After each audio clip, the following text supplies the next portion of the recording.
Ahoy,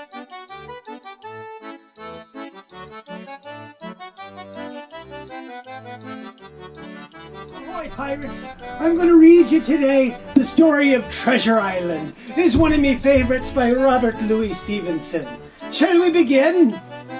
Oh, shiver me timbers. I forgot, this does take a few days to read. Have you got the time? No? Alright, I tell you what.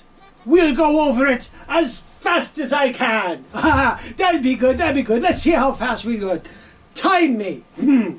Long time ago in a place called England, there was a young man and his mother. Young man was named Jim Hawkins. Jim Hawkins and his mother ran an inn called the Benbow Inn. And there wasn't many people around. They didn't have much money and they weren't very busy. But one day a gentleman came by in the door. His name, they called him the captain. The captain was all grizzled seaman. He's his scar and he liked his drink and he liked to be left alone. And because the Benbow Inn wasn't very busy, he really liked the place. So he went in there and he kept quiet and he said, "Don't tell anybody, let me know if anybody's coming." And Jim Hawkins says, "Yes, sir, I'll tell you right away." And he said, I'll give you a piece of gold if you don't tell anybody I'm around here and you keep me informed of what's going on." And Jim Hawkins said, "Yes, sir." So the captain stayed at the inn for a long time, but he never really paid him the pieces of gold. He never paid him very often. But one day, a bunch of old men, sea sailors came and knocking on the door and looking for the captain. And the captain was scared. And the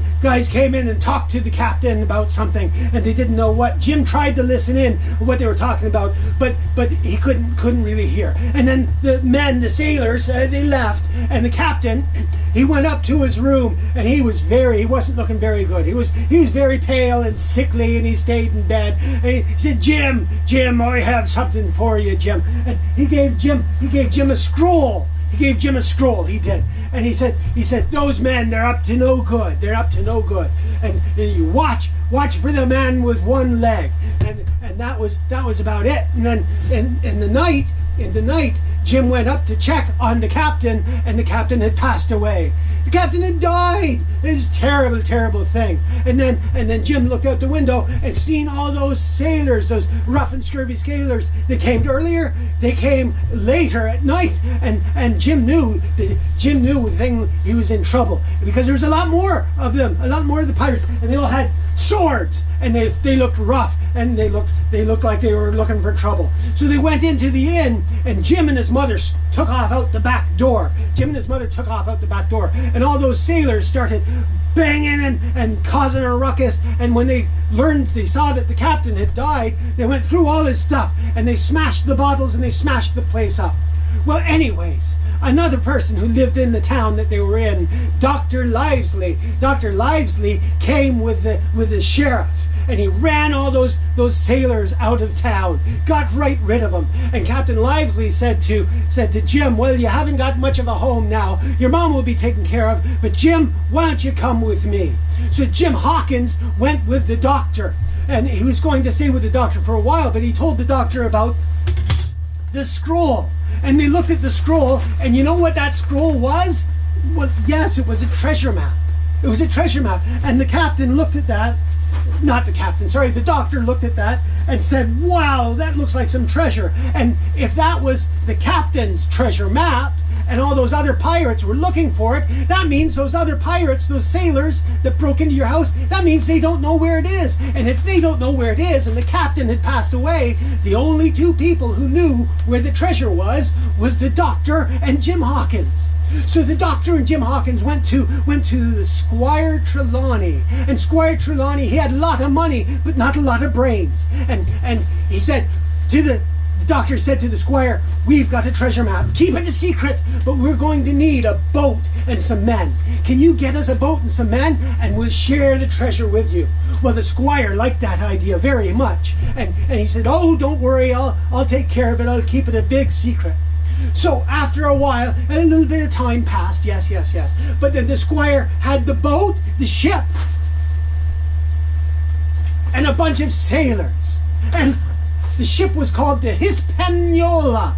And the sailors were on the ship, aboard the ship. There was a ship's cook and everybody in the riggings and all that sort of thing. And they had a captain, and the captain's name was Smollett. And the captain was a military man. And the captain said to the squire, "I don't like these men you hired. They look too rough to be sailing under a tight ship.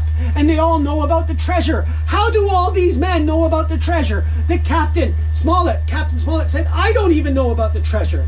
And the doctor looked at the squire and said, "Did you tell anybody about the treasure? We told you to keep it a secret." And Squire Trelawney said, "No, I didn't tell anybody about the treasure. Well, I did tell the cook." And the cook must have told everybody else. So they went down to the cook to see what was up, and the cook says, "Yar," that the cook only had one leg. And when Jim Hawkins saw the one-legged cook, he remembered the captain at the inn saying, "Watch out for the one-legged man." That was a bad thing. The captain's name was Long John Silver. You might recognize that name. It's kind of famous, kind of popular. Anyways, Long John Silver was the guy who hired all the other sailors on the ship. But they set sail anyways. They left England and they set sail for the island of treasure. Treasure Island, yes. Now, all the sailors aboard the ship knew that there was a treasure there, but they thought everything was going to be okay until one day, Jim Hawkins, on the ship's cruise, Jim Hawkins went into the kitchen for an apple. Apples prevent scurvy, you know. And he climbed into the apple barrel. It was a big barrel. He climbed into the apple barrel for an apple. And when he was in there, he was tired from a day of working on the ship. Ship's work is hard to do. And he fell asleep. When he woke up, he overheard people talking in the room. It was Long John Silver and a couple of the pirates, and they were arguing about the treasure because they wanted the treasure, and they decided they were going to mutiny and take over the ship and take the treasure because they were all part of the captain's crew. The captain that was at the inn earlier. They were actually part of Captain Flint's crew, and the captain was Captain Flint's first mate. But that gets complicated, so don't worry about that. At any rate, they were going to take over the ship. But Long John Silver said, "Wait, mates. Let's wait until we get to the island and dig up the treasure, because once that happens, then we can take over the ship." Jim Hawkins in the bottom of the apple barrel stayed very, very, very quiet. He said very quiet until the kitchen had emptied. When nobody else was around, he scurried out of the barrel, ran up to the office, and told Squire Trelawney, Captain Smollett, and Dr. Livesey about the mutiny. Well, they didn't know what to do. They realized once they got to the island, they might have them take over after they get the treasure. So, when they got to the island, they hatched a plan. They told Long John Silver to take a few of his men off to the island to scout out around for food and stuff and make camp and that sort of a thing. And they went, but as they went, they knew something was up. They knew there's something going on. So the Captain, Squire Trelawney, and Jim Hawkins, they took all the weapons, threw it in a ship, and they took off to another part of the island and hid in a little shack. And when the pirates knew about the captain in the other shack, they knew something was up, and they said to the captain, "We're going to take over the ship." There's a big pirate battle in there, fighting back and forth. And then Captain Smollett and Squire Trelawney and Jim Hawkins, they realized they couldn't get out of the shack, so they needed to figure out a way. Jim Hawkins, he took off and hopped back on the ship. And he took over from the pirates that were aboard the ship at the time, because the ship was flying the Jolly Roger. Because when they got off the ship, the other pirates got on and took over, and at any rate, Jim Hawkins left the shack, got on the ship, took over the ship, tricked the pirates and threw the pirates overboard, and took the ship to the other side of the island. Yes, haha, yes. But it was basically the current and the wind that took it there. He couldn't really sail the ship himself, you see. So when he got to the other side of the island, he got off the ship and started to crawl across the island to get back to Captain Smollett and Squire Trelawney and Dr. Livesey.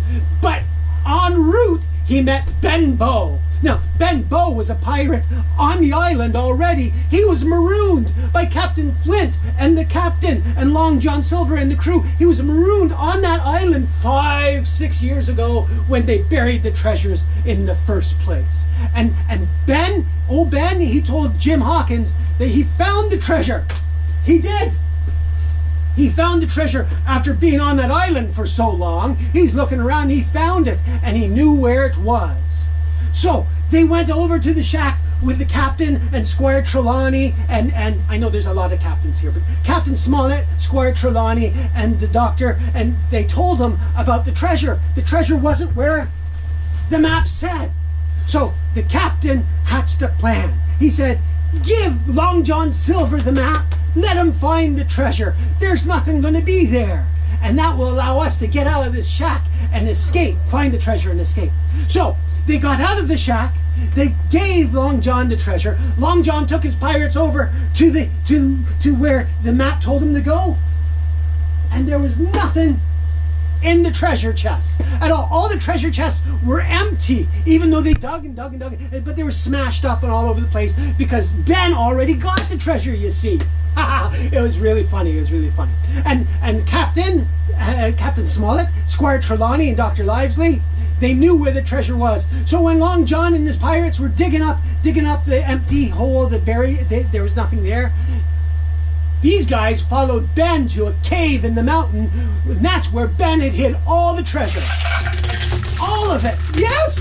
So they filled up their little rowboat, hopped back onto the ship, where only they knew where the ship was. They hopped back on the ship and sailed back to England, leaving those pirates on the island all by themselves, exact the same way they left old Ben all those years ago. And that's the story of Treasure Island. That's abridged. That means I shortened it. Read the book whenever you can. It's really good, and there's a whole bunch of other fun stuff in there. Until next time, pirates, ahoy!